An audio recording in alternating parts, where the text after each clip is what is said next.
right, good morning folks. Welcome to the PTNI's Daily Show. I hope your Friday morning is off to a great start. We're here a little bit early in the garage. We're going to be talking about some double unders today.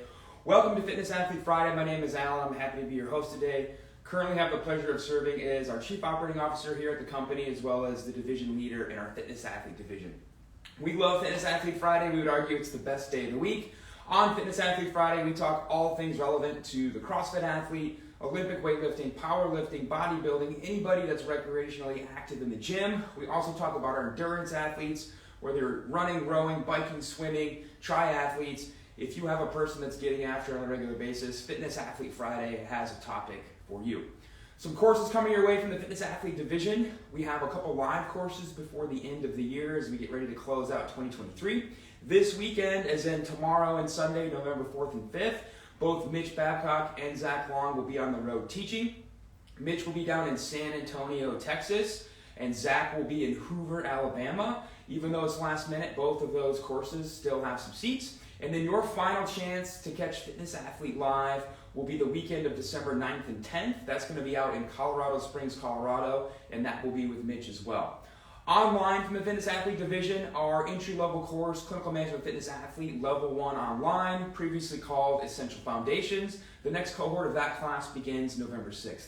We love that class. That is a great entry-level experience into all of this stuff. If you have not taken it yet, we take you through the very basics: back squats, front squats, deadlifts, presses.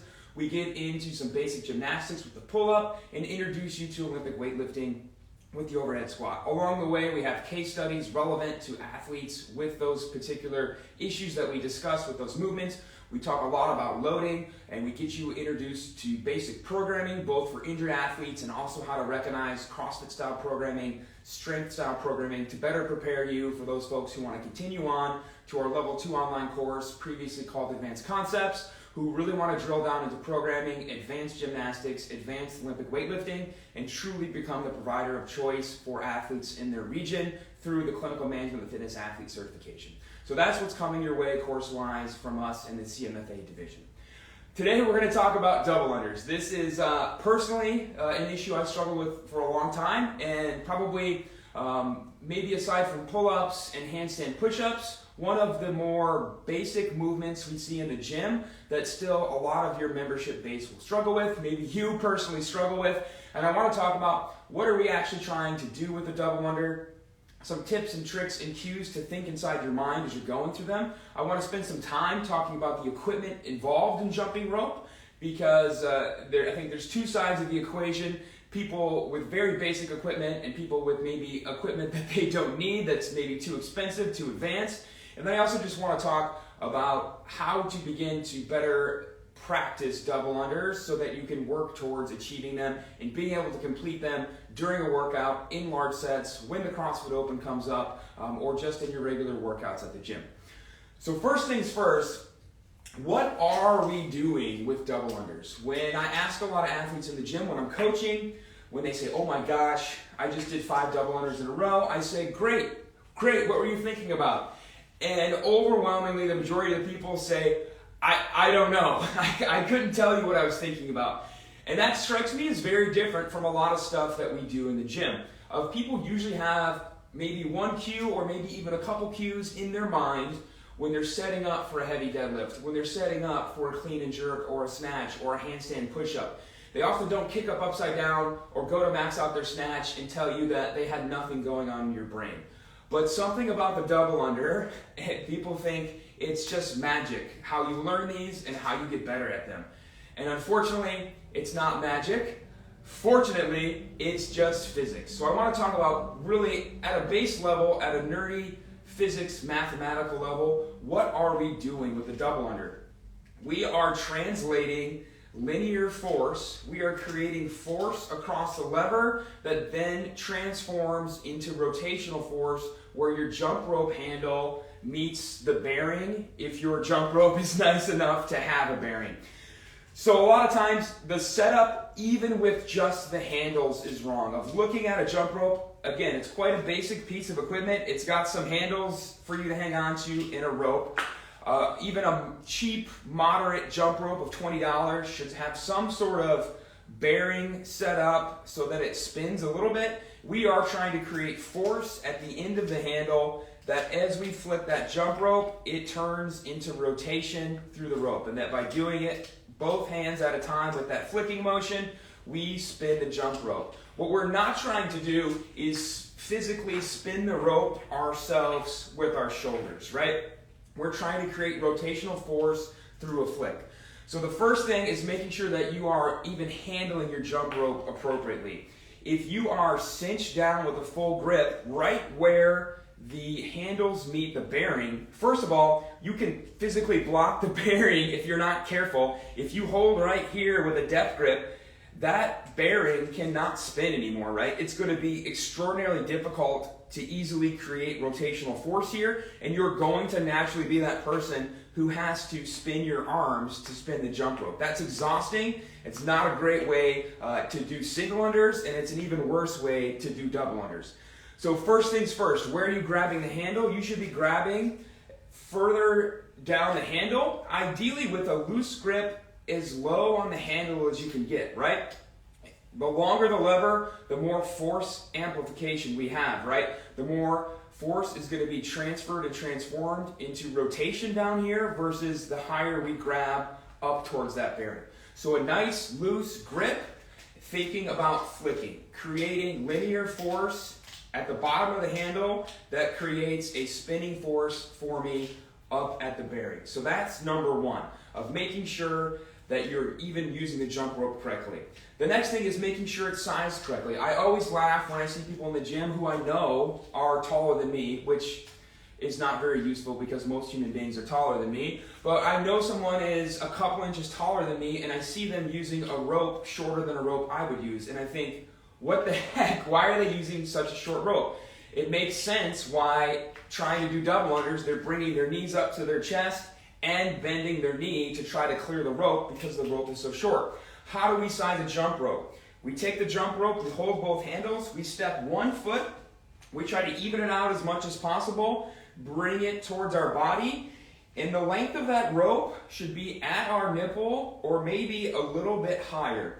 If it's down at our stomach, it's too short. You're going to have to do some really unnatural jumping things like piking your hip or kicking your legs back or both just to be able to clear that short rope. Likewise, being a little bit longer is okay, but this thing up to my chin or above my head, I have a lot of slack behind me now. I'm moving a lot of extra weight I don't need to, and that's all the more drag factor on the rope that's going to mess up my timing as I try to learn double unders. So making sure we're holding the handles in the appropriate place and making sure that we understand how to measure our jump rope. A really nice jump rope will have maybe a nut or a screw here to adjust. This is a typical what we call a class rope. This is just a $20 rope from Rogue. You'll often see these in the wall at a gym for everybody in class to use.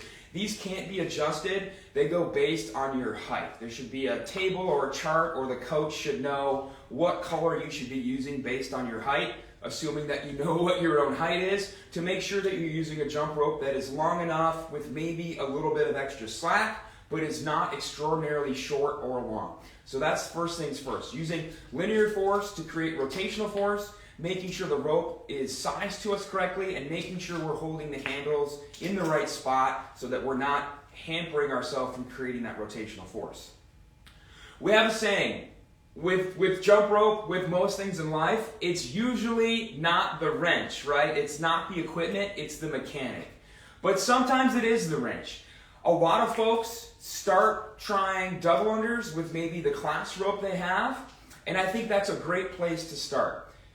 Now the issue is a lot of folks will start trying double unders, they'll look at people in the gym who are really great at double unders and not recognize that that person probably started with the class rope, and they'll immediately go out and buy a $200 competitive CrossFit Games speed rope.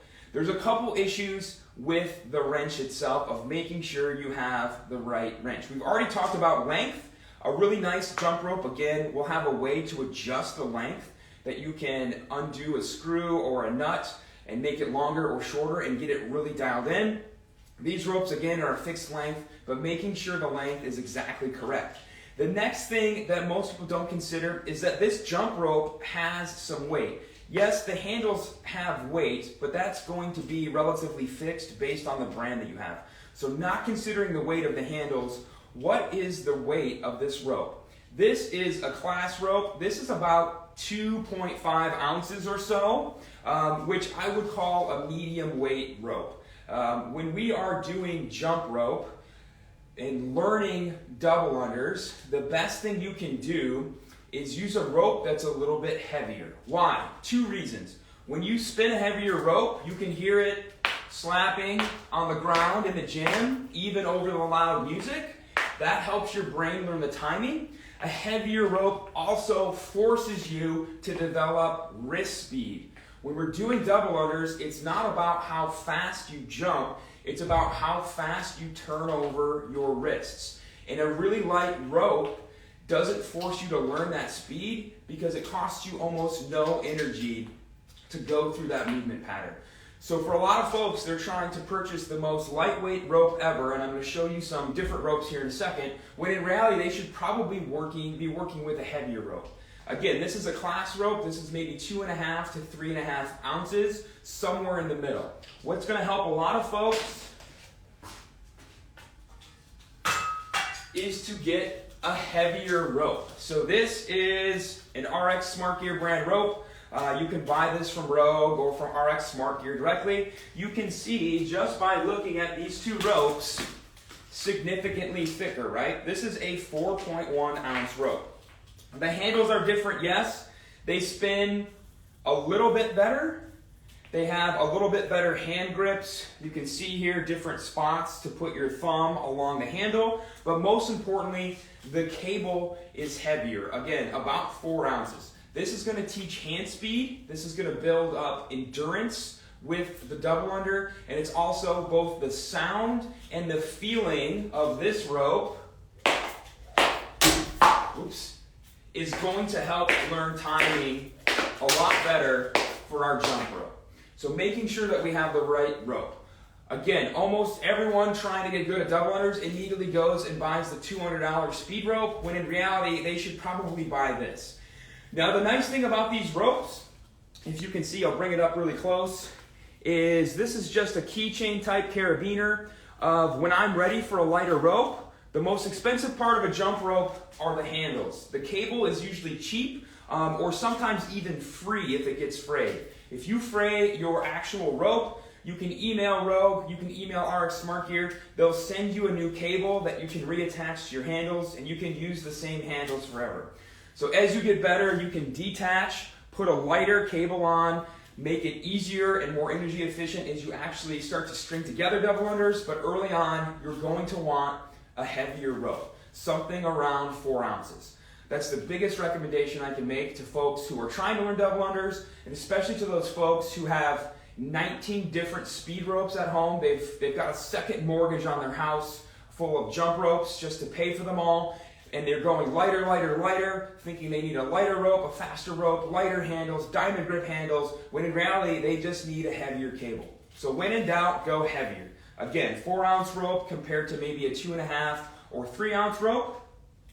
Once you can start to turn over bigger sets of double unders, 25, 30, 50, you're able to start doing them in workouts, your efficiency, your endurance with them improves. Now you're ready for a speed rope. So let's talk about that.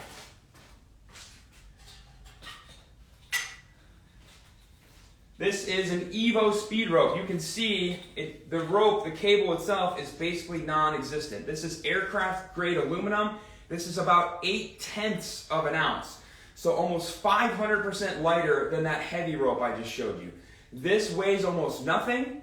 It is very hard to feel when you jump rope with this cable, and it's very hard to hear as well, especially if you're in a CrossFit style gym in the middle of a workout with loud music playing. What's different about this besides the cable weight? The handles are so much nicer. They are diamond grip. My thumbs can lock on. I can hold very low on the rope. Again, I want to have as much time for that force to build up and transfer along the length of the handle as I can.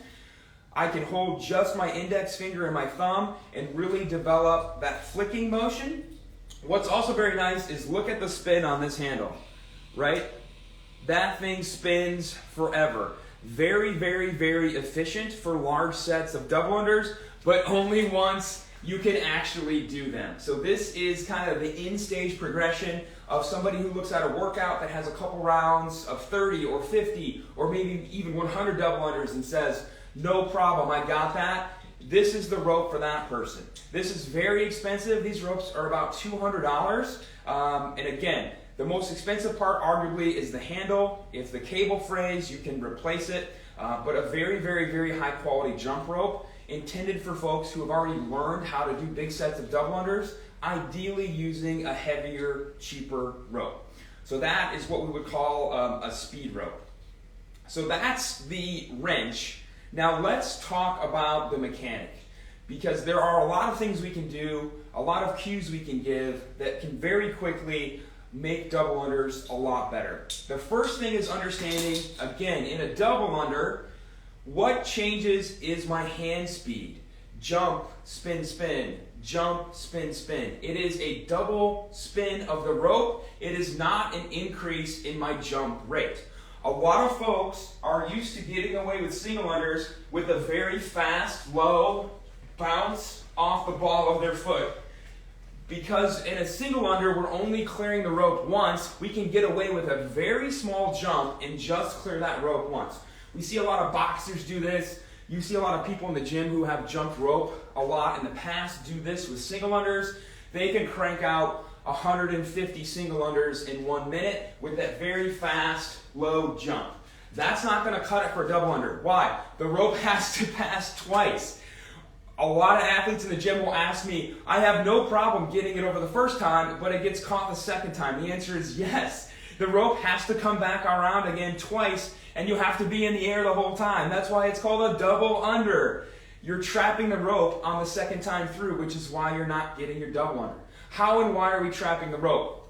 Most commonly is we do not increase our jump height. We just now try to jump even faster. All we're going to do there is trap the second pass of the rope that much more quickly. We're just getting more efficient at bad double unders. We need to consider a smaller, taller, slower jump. We should practice single unders on the ball of our foot, and we should practice a little bit taller jump, but not try to pick up our leg speed. Again, it is wrist speed, not jump speed. If you correspondingly increase your jump speed, you're going to trip because you're now trying to basically get in rhythm and jump twice for 2 rope swings. That doesn't make sense. Keep your jump speed the same. Stay tall, vertical on the ball of your foot, and jump a little bit higher. Practice single unders that way. When you can begin to turn over 50 or 100 single unders like that, now you know you have the jump height, the jump speed, to be able to begin to turn over double unders. Remember, wrist speed, not jump speed, and stay on the ball of your foot. A lot of folks will do some really dramatic stuff to get that rope over twice, and they will land on their heel. Again, the rope has to pass twice. If you land on your heel, there is no physical way that rope can pass under your foot for its second time through. You're going to trap the rope underneath your foot. So tall, vertical jump. Make sure we're practicing wrist speed.